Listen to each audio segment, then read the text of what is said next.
Assalamualaikum warahmatullahi wabarakatuh. Yang terhormat Ibu Sri Andriani selaku dosen mata kuliah makroekonomi dan teman-teman sekalian.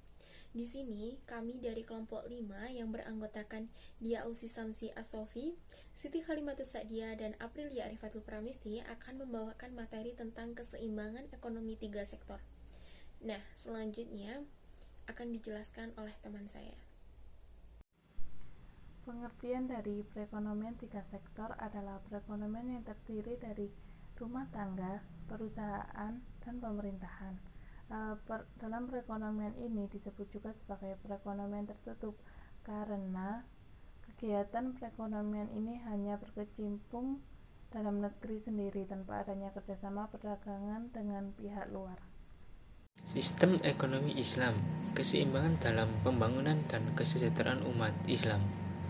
Kepentingan dalam Islam, sistem ekonomi Islam adalah perekonomian dengan 3 sektor, yaitu sektor pasar, masyarakat, dan negara. Sistem ekonomi Islam ini diantaranya kepemilikan dalam Islam, maslahah sebagai insentif ekonomi, musyawarah sebagai prinsip keputusan, pasar yang adil sebagai media koordinasi pelaku ekonomi dalam Islam. Nah, selanjutnya adalah bentuk pajak pendapatan. Campur tangan pemerintah dalam perekonomian menimbulkan 2 perubahan penting dalam proses penentuan keseimbangan pendapatan nasional. Yakni yang pertama, pungutan pajak yang dilakukan pemerintah akan mengurangi pengeluaran agregat melalui pengurangan ke atas konsumsi rumah tangga. Dan yang kedua, pajak memungkinkan pemerintah melakukan perbelanjaan dan ini akan menaikkan perbelanjaan agregat. Selanjutnya adalah keseimbangan pendapatan nasional. Dalam suatu perekonomian, keseimbangan pendapatan nasional akan tercapai apabila penawaran agregat adalah sama dengan pengeluaran agregat. Maka dalam perekonomian tertutup ini, perbelanjaan yang meliputi konsumsi rumah tangga atau disebut dengan C, investasi dengan I, dan pengeluaran pemerintahan membeli barang dan jasa dengan disebut G. Dengan demikian, keadaan yang menciptakan keseimbangan dalam perekonomian 3 sektor adalah penawaran agregat sama dengan pengeluaran agregat.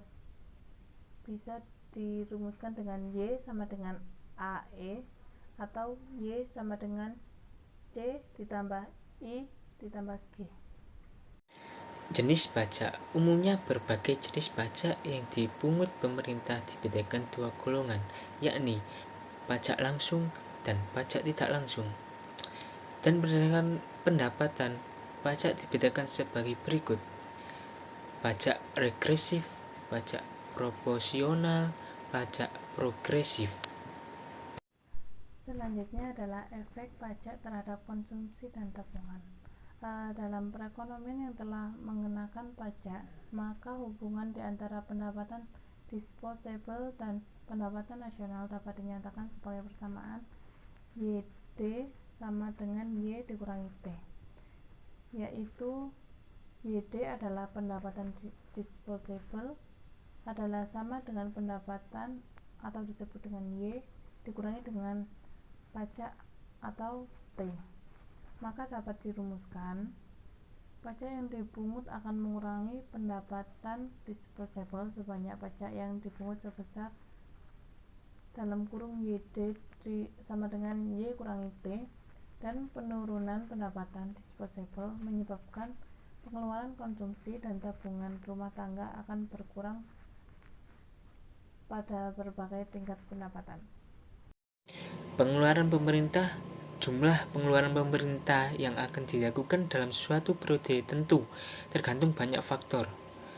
Yang terpenting diantaranya adalah produksi jumlah pajak yang diterima, tujuan-tujuan ekonomi yang ingin dicapai pemerintah, pertimbangan politik dan keamanan. Nah, itu tadi adalah pemaparan tentang keseimbangan ekonomi 3 sektor. Thanks for listening or explanation.